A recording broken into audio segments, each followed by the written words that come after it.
panahon bago pa nabuo ang mundo ng tao, nalikha na ang Encantadia.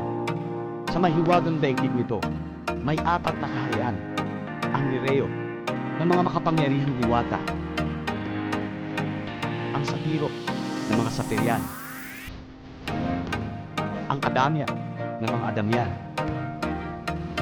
at ang Hathoria ng mga kinatatakutang Atoros.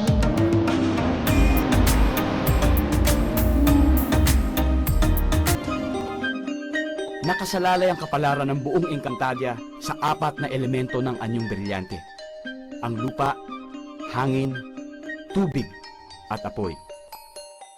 Ang bawat kaharian ang tagapangalaga ng bawat brilyante. Ngunit naiskam kami ng Hathoria ang iba pang elemento. Nagkaroon ng madugong labanan. Nakuha ng mga Sapirian ang elemento mula sa Hathoria at ipinagkatiwala nila sa kaharian ng Lireo ang mga brilyante.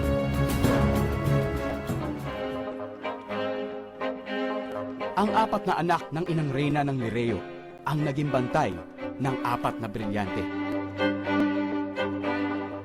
Habang nasa mabuting kamay ang mga brilyante, mananatili ang kapayapaan, kaayusan at pagmamahalan sa buong Encantadia.